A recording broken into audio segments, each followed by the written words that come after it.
Hello, in this video we'll be going over how to prove the definition of limit.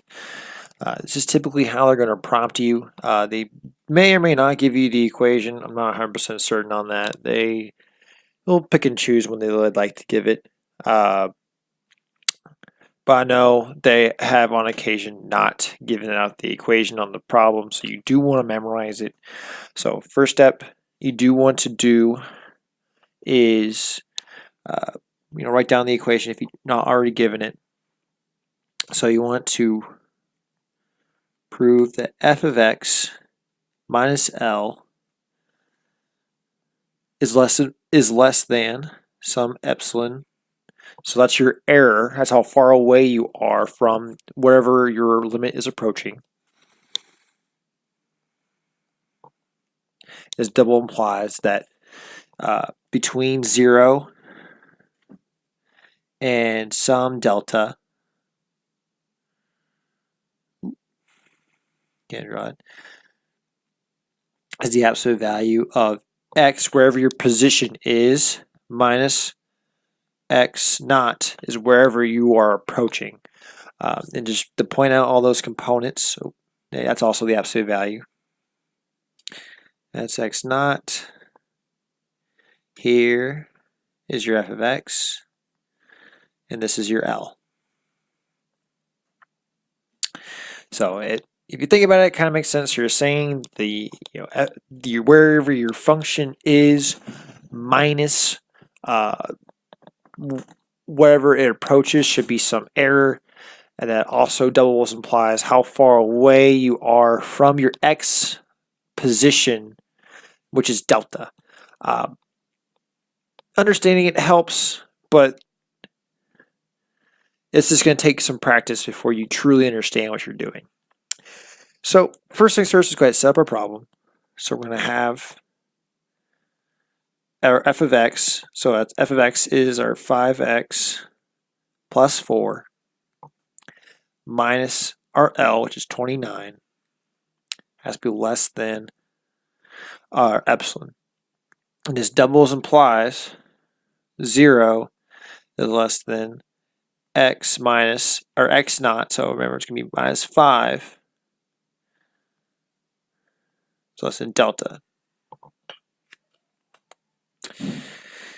So go ahead and work out the portion on the left. We need to figure out what our errors are going to be. So all throughout, you're going to have our double imply sign. So we're going to have 5x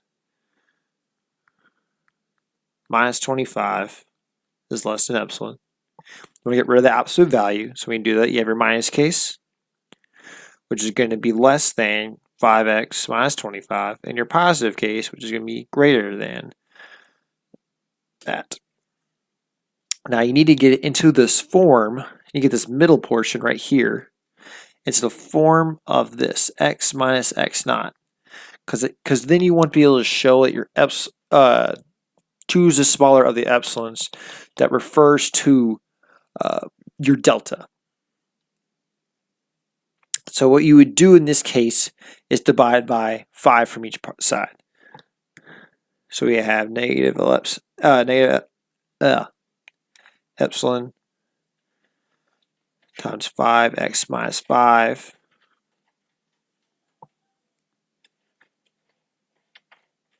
it's less than positive epsilon divided by 5.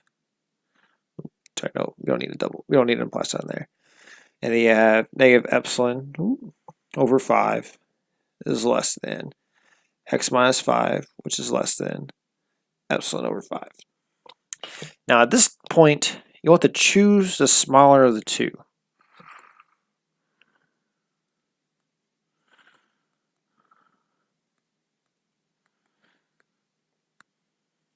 In this case, we don't have one. So you can pick epsilon over 5 or negative epsilon over 5. It doesn't matter. You're taking the absolute value of it anyways.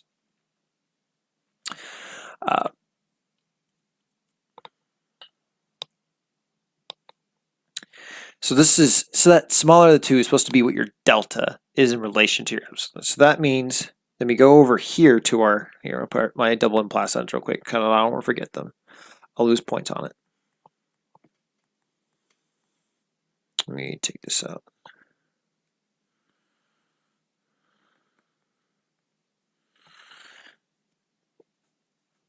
So now over here, that implies my epsilon should be again, x minus x naught.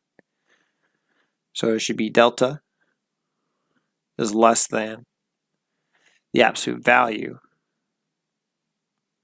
epsilon over 5. Because again, we're making that relationship that our x minus x naught must be between negative epsilon over 5 and positive epsilon over 5. Or we can say it's less than the absolute value of epsilon over 5. So that's why we're able to make this conclusion. And it's going to be, delta is going to be less than epsilon over 5, so that, this is the important part, this is your conclusion, so that 0 less than x minus 5 less than delta, double implies, you're going to write your function, 5x plus 4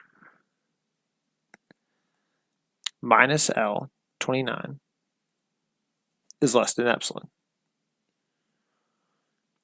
And you can write it in either this form or just in general form. So you can write 0 less than x minus, oh, there should be the absolute value here though. X minus x naught less than delta. You write f of x minus L, absolute value of that, less than epsilon. So this whole thing here, all right. So this portion is important.